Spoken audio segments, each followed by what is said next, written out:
Olá, estamos de volta com o nosso curso de Teologia Sistemática, dando início a uma nova série. Nós vamos falar de pneumatologia, concluindo a primeira parte do estudo que diz respeito à verticalidade ou à divindade. Deus, Jesus Cristo, Espírito Santo e anjos, né? Nós não falamos do Espírito Santo no primeiro módulo, mas estamos colocando agora no segundo. Em seguida, nós vamos falar também sobre o homem, a antropologia, e o pecado, a martiologia. São essas três matérias que estão previstas para este módulo de número 2. Hoje a aula é de número 1. Nós vamos começar falando então sobre quem é o Espírito Santo.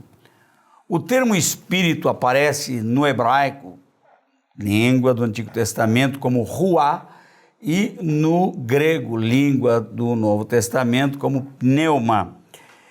Do que trata o espírito? Pressupõe-se que é um ente desencarnado, desprovido de corpo. A palavra espírito carrega uma nota de intangibilidade, ou seja, você não pode tocar, e também de incorporeidade, portanto, imaterialidade. Não é material, trata-se de outra dimensão, diferente do corpo. A própria definição de Deus, que é Deus, é Espírito, compreende essa concepção. Quando a Bíblia fala na boca de Deus, olhos de Deus, mãos de Deus, ouvidos de Deus, ela está usando uma linguagem antropomórfica, ou seja, atribuindo forma humana para Deus como maneira didática de descrever a Deus na sua pessoalidade, como pessoa. Mas, na verdade, ele está numa dimensão muito superior à nossa e, claro, diferente da nossa. É da espiritualidade que vem a materialidade. O espírito é superior à matéria. Nós, que somos seres humanos feitos do pó, da matéria, somos oriundos de uma decisão tomada pelo sobrenatural. Então não é o homem que cria Deus, é Deus quem cria o homem. Nós vamos entender isso aos poucos. Quando falarmos, por exemplo, na criação, a partir da 6ª aula, né?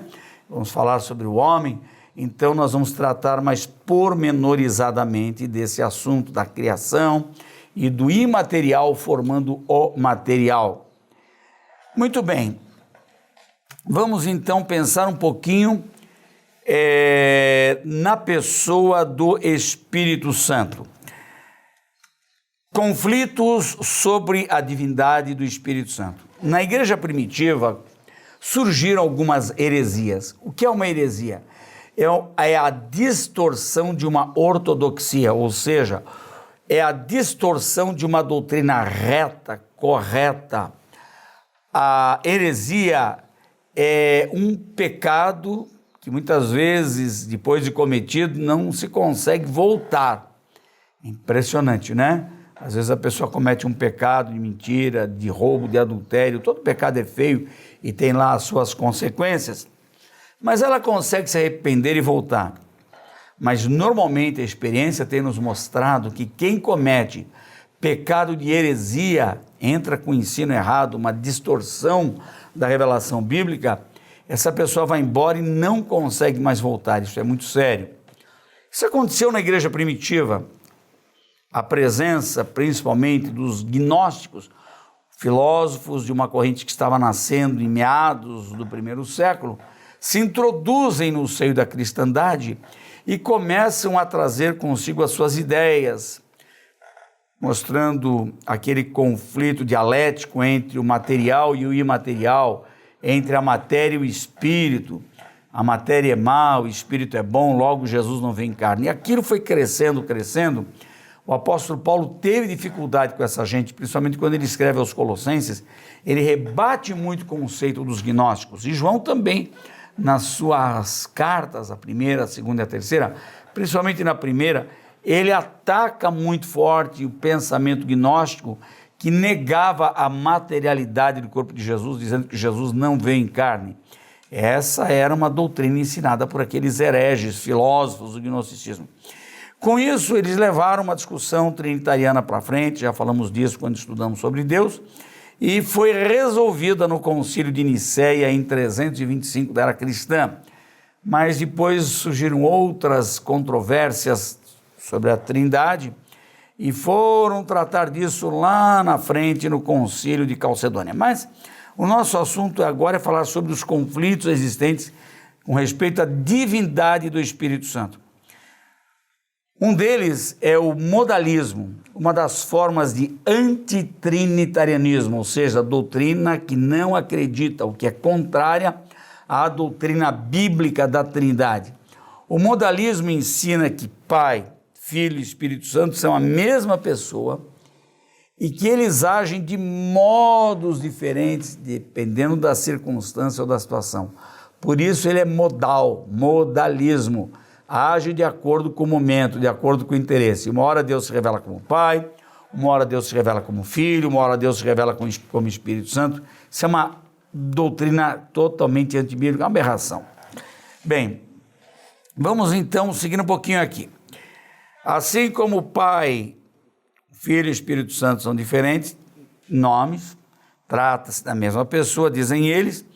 Agora, Jesus deixou bem claro que se ele não fosse, o Espírito Santo não viria, mas se ele fosse, o Espírito Santo viria. Vejam quais são as palavras ditas por Jesus a respeito do Consolador. Consolador é nome do Espírito Santo. Paráclito também pode ser traduzido como advogado, nome bíblico dado por Jesus à terceira pessoa da Trindade, o Espírito Santo. Então veja, Jesus falou dele como o outro Consolador, outro. E eu rogarei ao Pai e ele vos dará outro Consolador para que fique convosco para sempre. Isso está em João, capítulo 14, versículo 16. Ora, se Jesus fosse a mesma pessoa do Espírito Santo, nunca chamaria o Espírito Santo de outro, né? Outra referência dada por Jesus também no mesmo capítulo, no versículo 26 de João 14, ele disse assim, mas aquele Consolador, digo, o Espírito Santo que o Pai enviará em meu nome, vos ensinará todas as coisas e vos fará lembrar de tudo quanto vos tenho dito. Eu disse, eu ensinei, vem ele, se eu não for ele não virá, eu indo ele vem, ele vindo ele vai lembrar vocês de tudo que eu ensinei. Ora, como o Espírito Santo e Jesus podem ser a mesma pessoa? Não faz o menor sentido isso. Mais uma referência dada por Jesus está em João 16, versículo 7. Todavia digo-vos a verdade, que convém que eu vá, porque se eu não for, o Consolador não virá. Quer dizer, um vai, outro vem. Não virá a vós, mas se eu for enviar-vos-ei. Jesus está falando de outra pessoa. Ainda, nós temos mais uma referência em João 14, versículos 13 e 14. Mas quando vier aquele, olha aí, terceira pessoa, Espírito da verdade, ele vos guiará em toda a verdade, porque não falará de si mesmo, mas dirá tudo o que tiver ouvido e vos anunciará o que há de vir. Ele me glorificará. Então ele tem uma ação para comigo, um compromisso para comigo. Jesus dizia, o compromisso do Espírito Santo era glorificar o Filho, era glorificar Jesus. Ele me glorificará, porque há de receber do que é meu e vou-lo há de anunciar. Então nós estamos lidando com três pessoas distintas. E quando houve a controvérsia trinitariana que põe em dúvida a divindade de Jesus, pronto, Jesus e Pai era a mesma pessoa. Agora temos também a controvérsia que põe em dúvida a divindade do Espírito Santo como se ele fosse apenas a mesma pessoa do Pai e do Filho. Não, a Bíblia mostra exatamente o contrário. Portanto, trata-se de um só Deus em três pessoas distintas, cada um exercendo uma função específica. Quando Deus criou o homem, veja isso que interessante, ele convocou o conselho divino e disse Deus, está lá em Gênesis 1, capítulo, versículo 26, façamos o homem à nossa imagem conforme a nossa semelhança. A quem Deus dirigiu essas palavras? Façamos a si mesmo? Não, às três pessoas, as duas outras pessoas da Trindade. Vamos falar um pouco agora sobre os títulos do Espírito Santo. O Espírito Santo é conhecido por vários títulos na Bíblia, e nós vamos falar um pouco sobre eles. Além de ser chamado de Espírito Santo, é o nome mais comum que nós damos a ele, nós vemos que o Espírito Santo é chamado também de Espírito de Deus. Vamos a uma referência bíblica disso?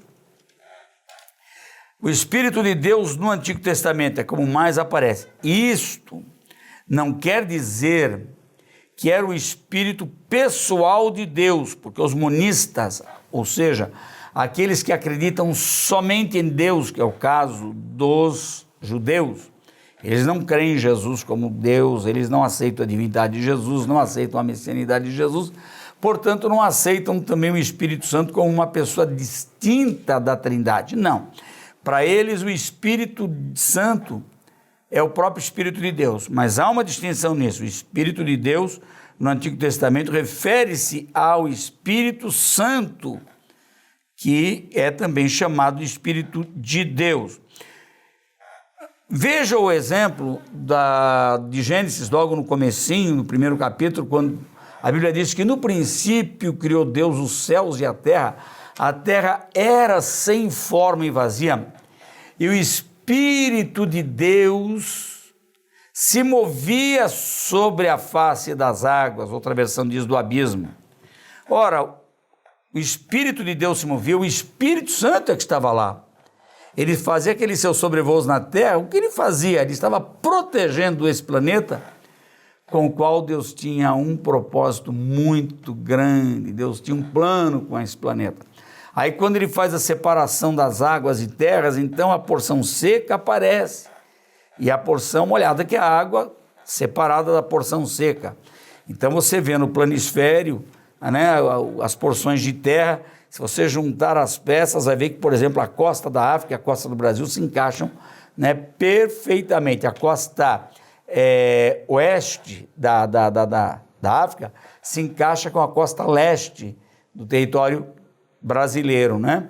Se encaixa perfeitamente da América do Sul. Porque houve uma separação, isso é bíblico. O Espírito de Deus naquele tempo estava cuidando daquela matéria, que seríamos nós. Essa matéria já estava lá. A matéria orgânica e a matéria inorgânica, tudo estava lá. Nós somos seres atômicos, as moléculas que compõem as nossas células são formadas de átomos, tudo que é matéria é atômico, é átomo. Toda essa matéria, todas essas moléculas estavam lá. A forma original que mais tarde veio se transformar em carne, em vegetal, em rocha, em tantas coisas assim, né? Bem, vamos ao exemplo do Espírito de Deus no Antigo Testamento, além desse, de que o Espírito sobrevoava a face do abismo. Nós temos o exemplo de Bezalel, lá em Êxodo 35, versículo 31. Para fazer o tabernáculo, Deus deu a planta, deu a ideia, tudo para Moisés. Deu a ideia do culto também, explicou tudo como teria que ser, porque Deus é criterioso. Ele mostrou para Moisés que para pôr a mão no sagrado, não é qualquer pessoa que servia, não era qualquer pessoa. Deus então instruiu Moisés a chamar um homem habilidoso para ser o artífice, aquele que cortava madeira, aquele que cortava tecidos, aquele que mexia em ferro, aquele que fazia os adornos. O nome desse homem era Bezalel. Então nós vemos isso, o Espírito de Deus o encheu de sabedoria, entendimento e ciência em todo o artifício. Aqui o Espírito Santo que encheu Bezalel, capacitando para essa tarefa, encheu do Espírito de Deus, que era o Espírito Santo. No Novo Testamento, esse título reaparece referindo-se claramente à pessoa do Espírito Santo. Caso de 1 Coríntios 3,16. O apóstolo Paulo diz assim: não sabeis vós que sois o templo de Deus e que o Espírito de Deus habita em vós? Quem é o Espírito de Deus que habita em nós? O Espírito Santo, claro. O Espírito Santo é chamado também nas Escrituras de Espírito do Senhor. Quando Jesus chegou à sinagoga de Nazaré, está lá em Lucas 4, capítulo, versículo 18, ele pega ali o livro, o rolo do profeta Isaías e lê aquela porção que nós conhecemos como Isaías 61. É um texto messiânico, é uma profecia que fala do Messias. E Jesus tem consciência de quem ele é. Ele abre o rolo, lê aquela porção em que está escrito: o Espírito do Senhor é sobre mim, Espírito do Senhor, Para ser o Messias, ele tinha que ser ungido de Deus, claro, um ser que portava a presença pessoal do Espírito Santo. Aqui, Isaías o chama de o Espírito do Senhor. Então, continuando a leitura. O Espírito do Senhor é sobre mim, pois que me ungiu para evangelizar os pobres, enviou-me a curar os quebrantados de coração. É Lucas 4, 18. Espírito de Cristo, assim também é chamado o Espírito Santo na Bíblia.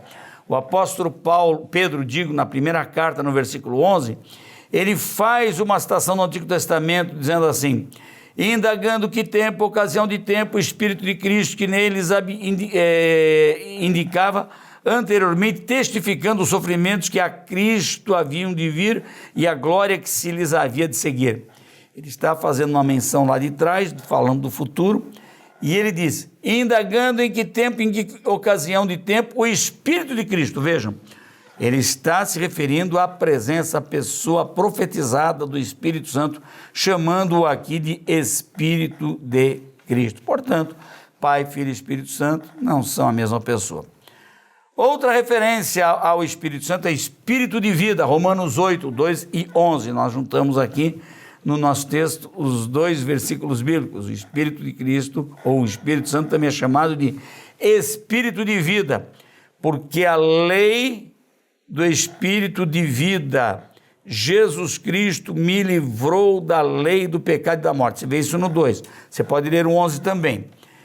Espírito de graça, como também o Espírito Santo é chamado, de quanto maior castigo cuidais vós, será merecedor aquele que pisar o Filho de Deus e tiver por profano o sangue do testamento com que foi santificado e fizer agravo ao Espírito da graça.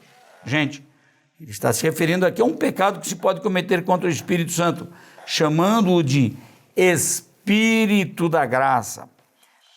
O Espírito Santo está lá em Hebreus 10, 29, tem um paralelo com Efésios 2, 8 e 9.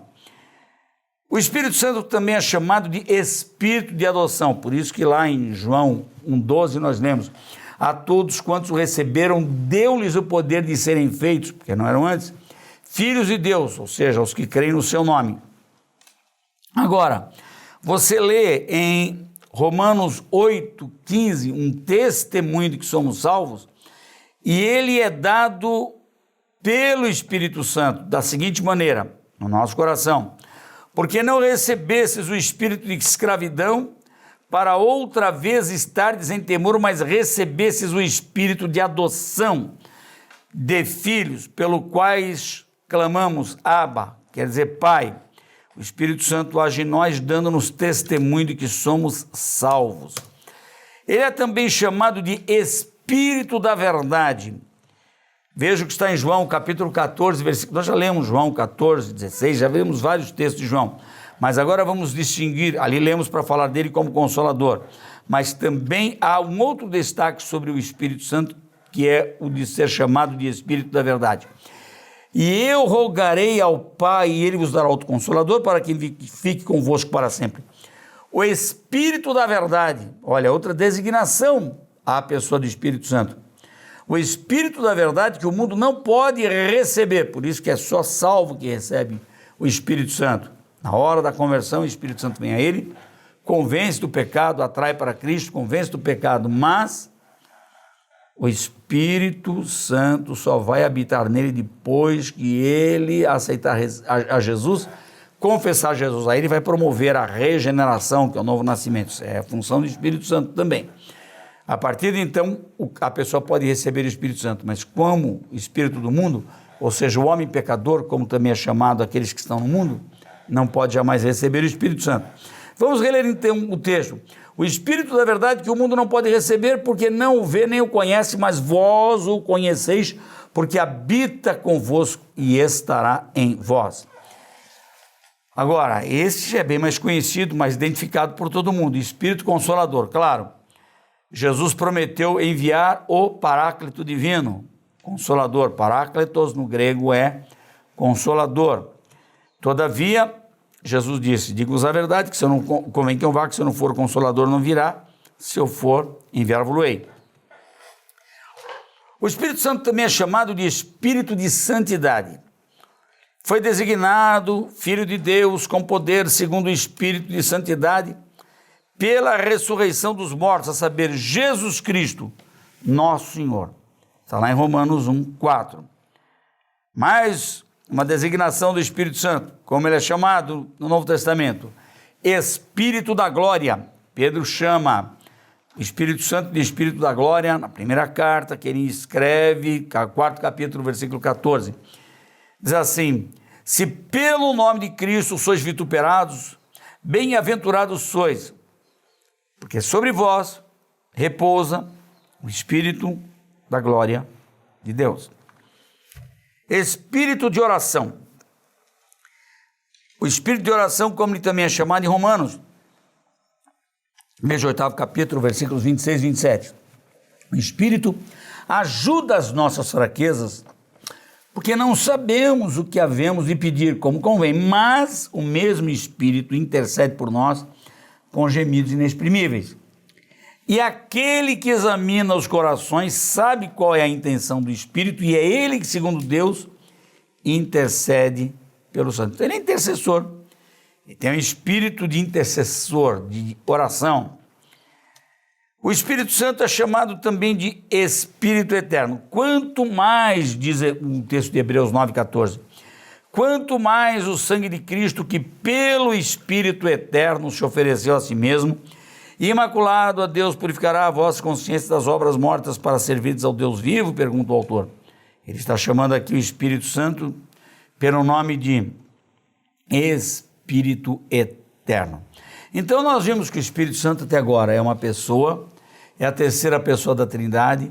Vimos que ele se manifestou no Antigo Testamento, que apareceu como Espírito de Deus, Espírito do Senhor, Espírito de Cristo. Vimos também que ele aparece de outras maneiras como Espírito de vida, Espírito de graça, Espírito de adoção, Espírito da verdade, Espírito consolador, Espírito de santidade, Espírito de glória, Espírito de oração e Espírito eterno. Vejam quantos adjetivos. Mas agora nós vamos falar sobre o Espírito Santo, com respeito, no Espírito Santo, sobre os seus símbolos, né? A Bíblia usa muitos símbolos, o povo oriental gosta disso. Jesus mesmo, ele se apresentou ou foi conhecido, e a própria Bíblia, os escritores o apresentam pelos vários símbolos que o representam. Jesus é água, ele disse para a mulher samaritana, né? Quem beber da água que eu lhe der, oferecia a si mesmo como água. Ele falou, eu sou o pão da vida, quem comer da minha carne, beber do meu sangue tem vida em si mesmo, né? Então, ele é o pão da vida. Ele é o pastor, eu sou o bom pastor que dá vida pelas ovelhas, é aquela figura do homem do campo que cuida dos animais, do gado, particularmente das ovelhas. Jesus é o cabeça do corpo, que é a igreja, então a figura de um corpo, ele é a cabeça desse corpo. São várias figuras que representam Jesus. Eu sou o caminho, né? Eu sou o caminho, a verdade e a vida. Ninguém é meu pai senão por mim. Então, figuras, o povo oriental, como eu disse, gosta de usar muito essas figuras de linguagem, também chamadas de figuras de retórica, para transmitir didaticamente alguma ideia. Agora, vamos à pessoa do Espírito Santo, estudando o Espírito Santo, vamos ver que também há figuras que o representam. Por exemplo, o Espírito Santo é apresentado como fogo. Do que fala o fogo? De purificação. Nós temos uma profecia trazida por João Batista, está em Mateus 3,11. Ele profetizou a respeito do Espírito Santo, dizendo, eu em verdade vos batizo com água para o arrependimento, mas aquele que vem após mim é mais poderoso do que eu, não sou digno de levar as suas sandálias. Ele vos batizará com o Espírito Santo e com fogo. Pressupondo que o fogo acompanha o Espírito Santo na sua ação purificadora. Ainda que batismo com fogo é uma expressão antiga e ela é usada também em muitos setores da empresa ou até do futebol para se referir àquele principiante que vai ter que ser mergulhado num batismo de uma prova difícil logo no início da carreira. Eles chamam isso de batismo com fogo, né? Que é a prova, a dificuldade inicial, para ver se ele está mesmo a fim de encarar aquela atividade. Mas aqui, claro, João Batista falava do Espírito Santo como aquele que purifica. O Espírito Santo também é chamado de vento. Aliás, está entrelaçado com o seu próprio nome, porque é Espírito. No grego, o Espírito é pneuma. No dia de Pentecostes, o Espírito Santo, prometido por Jesus, chegou lá, falou: ficar em Jerusalém até que do alto sejais revestidos de poder, e recebereis o dom do Espírito Santo que há de vir sobre vós, e ser-me-eis testemunhas, tanto em Jerusalém como em toda a Judéia e Samaria, e até os confins da terra. O Espírito Santo foi prometido como o Espírito, como a palavra diz, que viria sobre eles. E no dia de Pentecostes, Atos 2, capítulo 2, no versículo 3 precisamente, diz que de repente veio do céu um som como de um vento forte e veemente, e encheu toda a casa em que estavam assentados. Ali o Espírito Santo se manifestou como vento, também como fogo, línguas repartidas como de fogo, corroborando aquilo que havia sido profetizado por João Batista: ele vos batizará com fogo. Mas estamos agora destacando a figura de vento para nos referirmos ao Espírito Santo. Vento, Espírito, pneuma, ruá. Mas vento foi como ele também se manifestou literalmente. Ouviram um som, perceberam aquela ventania, aquele vendaval. Era o Espírito Santo dizendo: olha quem chegou aqui, cheguei, né? Outro símbolo que fala claramente do Espírito Santo é o símbolo da água. Água fala de limpeza. Jesus falou dessa água, a mulher samaritana, como sendo ele, mas há uma expressão melhor e mais direta que diz respeito ao Espírito Santo naquela festa que Jesus participava em Jerusalém. Jesus vai a Jerusalém para as festas, ele morava no norte, nunca se esqueça disso. Hoje você pega um carro e desce do norte para o sul em 2 horas, talvez, né? Até menos. Jesus morava no norte, mas não era tão comum as suas vindas a Jerusalém. Dá para pontuar as vindas de Jesus a Jerusalém. Ele não morava em Jerusalém, ele morava no norte, na Galileia. Galileia é a província, ele morou em Nazaré, depois ele mudou-se para Cafarnaum, mas ele vivia lá, seu ministério ocorre principalmente lá. E nós temos na Bíblia algumas ocorrências significativas de Jesus aqui na Judéia, no sul do país. Galileia ao norte, no meio estava Samaria e no sul a Judéia. Entre Galileia e Samaria havia ali uma província que fazia uma barreira. Eles tinham que passar ali, nem olhar para os lados, porque os samaritanos não gostavam dos judeus, quer do norte, quer do sul. Mesmo os do norte eram chamados de judeus. Por quê? Quando houve a invasão babilônica, começou em 605, depois se acentuou em 597, quando destruíram o templo.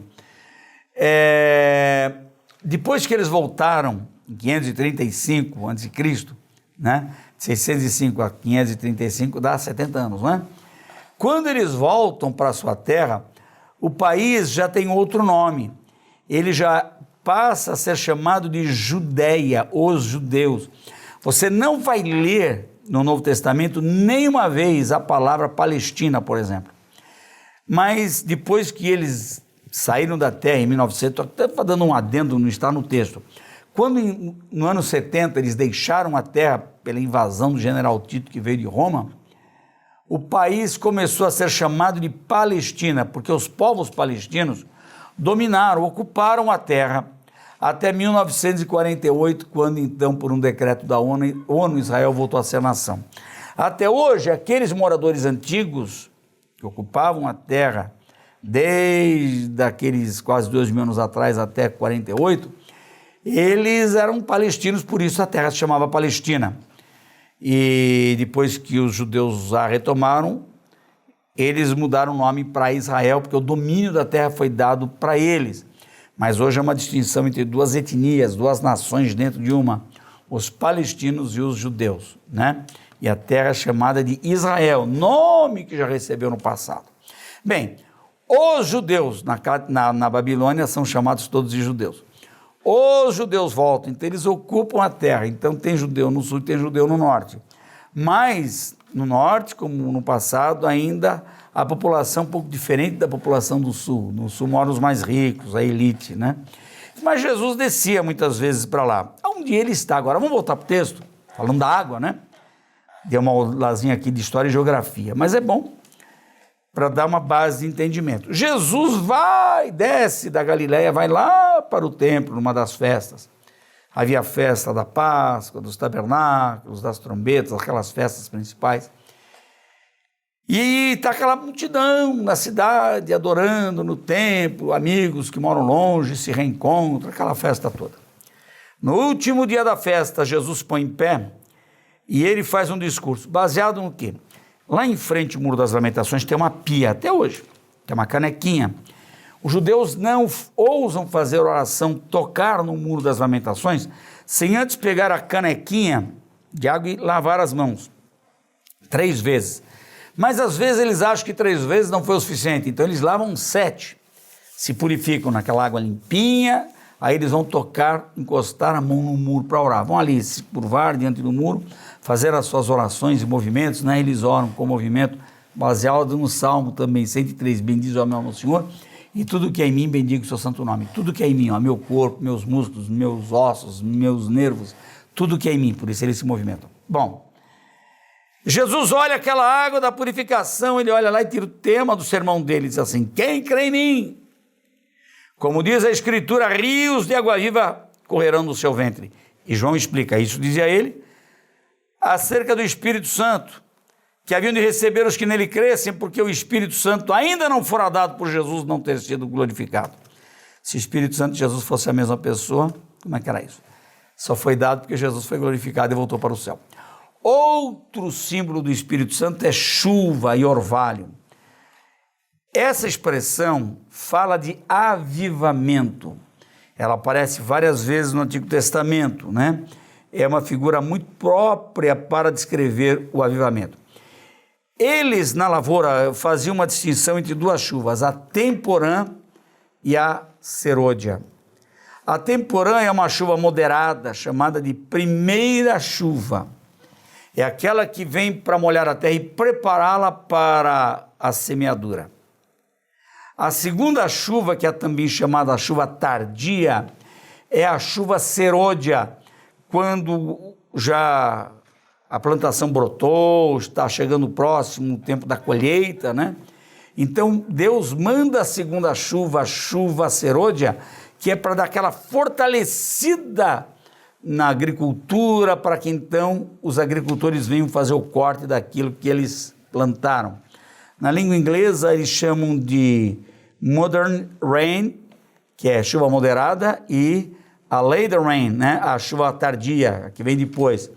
E é interessante que Zacarias, no capítulo 10, versículo 1 do seu livro, ele ensina os crentes a pedirem por chuva. Pedir chuva em tempo de chuva serôdia. Ora, se a gente sabe que vem aquela chuva, se faz parte, quer dizer, vem frio no inverno, vem calor no verão, é óbvio, né?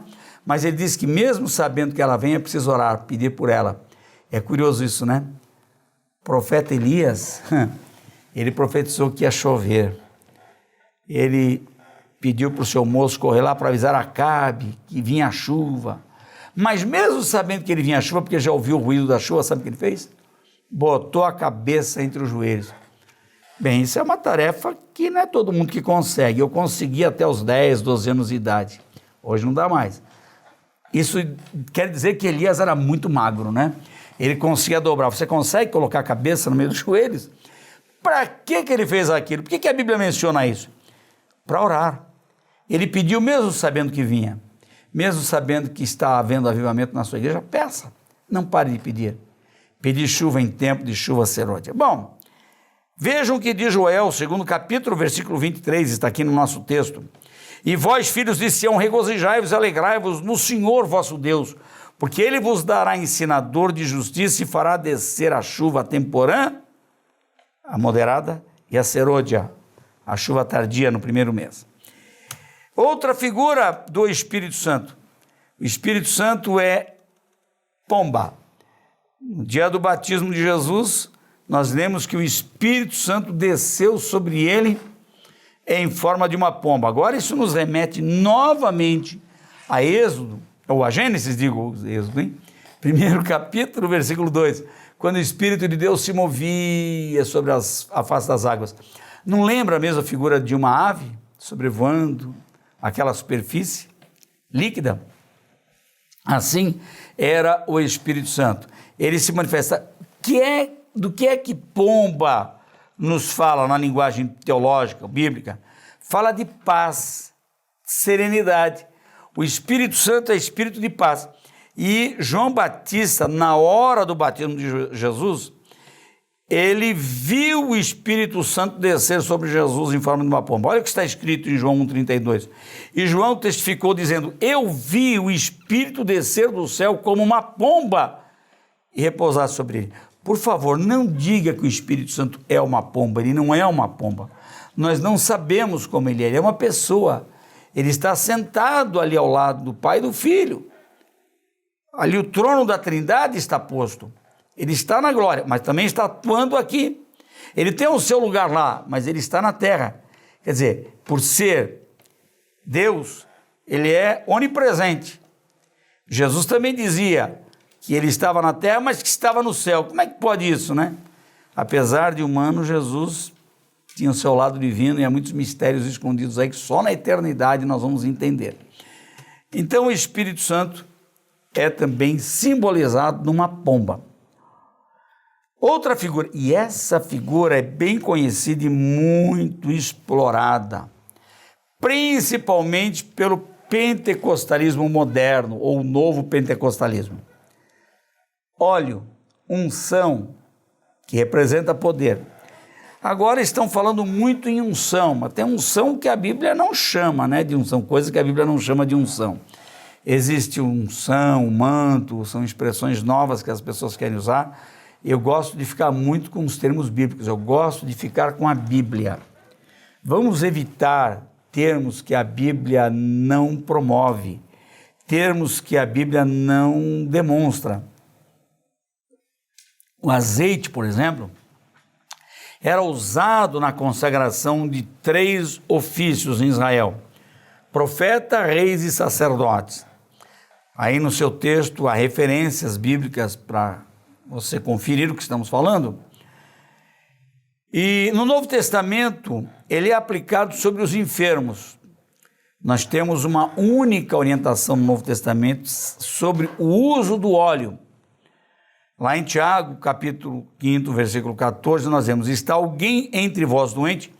Chame os presbíteros da igreja e orem sobre ele, ungindo-o com azeite, em nome do Senhor. Agora, não precisa dar um banho de azeite, ele é um símbolo. O profeta, o rei sacerdote, levava um banho. Quando Jessé chegou à casa quando Samuel chegou à casa de Jessé, o belemita, lá em Belém, que perguntou pelos seus filhos, até que Jessé apresentou Davi, que era o menor para ele, ele pegou um chifre, era o seu vaso, que estava cheio de azeite, derramou sobre a cabeça de Davi. A Bíblia diz que naquele instante o Espírito do Senhor se apoderou de Davi. Eu gosto muito disso, quando o Espírito se apodera de nós e não quando nós nos apoderamos do Espírito. Tem muita gente se apoderando do Espírito e tem gente se apoderando até demais, se gabando disso, dizendo que quando eu oro acontece, se não aconteceu eu rasgo a minha Bíblia. Pior que mentem, porque muitas vezes não acontece e eles não fazem o que prometeram, eles não rasgam a Bíblia. Não é para rasgar a Bíblia, mas eu estou dizendo que eles falam de uma coisa crítica, séria, e eles não cumprem a palavra. É muito arriscado fazer isso, não se brinca com a divindade, né? Não se fala leviandades sobre isso, não. O Espírito Santo é soberano. Às vezes nós pedimos alguma coisa, o Senhor não faz, porque Ele não acha por bem fazer. Não é que se trata de falta de fé. Algumas vezes para nos proteger de algumas coisas. Olha, se Deus tivesse atendido a todas as minhas orações, eu estaria encrencado hoje. Porque na minha juventude, principalmente, eu pedi coisas que se Deus tivesse me atendido nelas, eu hoje estaria fora do país, talvez perdido, fazendo alguma coisa que não era bom. Não seria nada bom para mim, mas Deus me protegeu. Então, há orações que Deus não responde como queremos para o nosso próprio bem. Mas vamos pensar no Espírito Santo aqui. Eu falei isso com uma saidinha que eu dei desse destaque que eu estou dando à unção. Mas hoje existe alguma unção da vassoura para fazer limpeza, unção daquilo, há tantas unções. Aliás, eu vou dar uma palavrinha sobre unção. Essa palavra, unção, quer dizer óleo, quer dizer gordura. Em Israel, nós temos uma passagem bíblica no livro do profeta Isaías que diz que a unção despedaça o jugo. Então, eu já vi gente dizendo, eu uso unção com óleo para expulsar demônio. Por quê? O que expulsa demônio é o nome de Jesus. Nós temos autoridade para expelir demônios em nome de Jesus. Não é com óleo, não. Mas eu fiz, deu certo. Olha, pode ter dado certo porque o nome de Jesus estava lá, mas não é isso que funciona. O que quer dizer a expressão de Isaías que a unção despedaça o jugo? Eles engordavam o boi. Botavam sal na boca do boi, lambia o sal, ficava com sede, bebia água, depois ia comer capim, depois comia mais sal, ficava com mais sede, bebia mais água, comia mais capim. Naquele ciclo de sal, água e capim, ele engordava tanto que aquele jugo é aquela trava de madeira que põe um boi do lado do outro para puxar um carro, não é? É tão forte a gordura dele, o boi é forte, que ele acaba despedaçando, quebrando aquele jugo de madeira. É isso que quer dizer o texto. Mas o pessoal quer espiritualizar tudo, então tá bom, né? Outro sinal do Espírito Santo é selo. E nós vamos encerrar nesse. Selo é um sinal de propriedade, ou seja, de garantia. Isso é maravilhoso. Tem muita gente que confunde o selo com o batismo, porque num dos versículos que fala do selo, fala de promessa. E todo mundo associa a promessa com o envio do Espírito Santo. Por exemplo, Atos 2,39, Pedro diz, e a promessa diz respeito a vós, a promessa, falando da vinda do Espírito Santo, ao batismo, diz respeito a vós, aos vossos filhos, aos que estão longe, a todos quantos Deus o Senhor chamar. Não é porque a palavra promessa aparece lá, porque a promessa não diz respeito só ao batismo, diz respeito à presença, à pessoa do Espírito Santo, que Jesus, falou que mandaria. Agora, em Efésios 1, versículos 13 e 14, nós lemos, fostes selados com o Espírito Santo da promessa, o qual é o penhor, é garantia da nossa herança para a redenção, da possessão de Deus para louvor da sua glória. Essa mesma figura de selo reaparece em Efésios, agora no 4º capítulo, versículo 30. E não entristeçais o Espírito Santo de Deus, no qual estáis selados para o dia da redenção. Estamos selados para aquele dia. No capítulo 1, também que fala do selo, diz que ele é o penhor da nossa herança. Ou seja, ele é uma garantia, é uma hipoteca. Imagina uma hipoteca. Ele foi dado a nós e o Senhor olha para nós e vê a presença dele como um selo.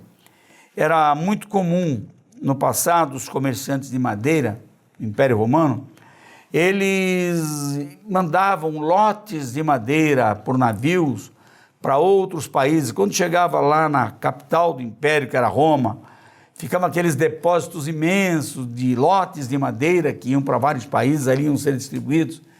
Nos lotes de madeira havia um carimbo feito a fogo, com o nome do proprietário daquele lote.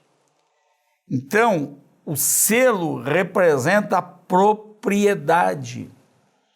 Ainda hoje é assim. As empresas têm o seu selo de qualidade para garantir a sua origem, sua marca, sua procedência. O Espírito Santo, além de limpar, de purificar, de aquecer, o Espírito Santo, além de trazer paz nos símbolos que ele dizem a respeito, é também apresentado como um selo, como um penhor da nossa herança, como uma garantia. Deus olha do céu e vê quem tem o Espírito, para quem ele deu o Espírito. Para que serve isso?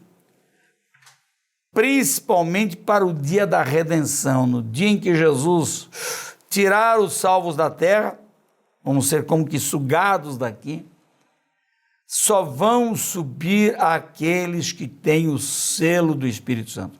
Então, o selo é uma coisa e batismo é outra. Nem todo crente é batizado com o Espírito Santo, é uma segunda experiência, deve ser buscada. Mas todo crente, todo salvo tem o selo, ou seja, a presença do Espírito Santo como garantia. Porque o Espírito Santo vem à pessoa para convencer do pecado, da justiça e do juízo, regenera e fica na pessoa. Então, todo salvo tem o selo. Bom, na próxima aula nós vamos continuar falando sobre o Espírito Santo nas Escrituras. Deus abençoe sua vida e até lá.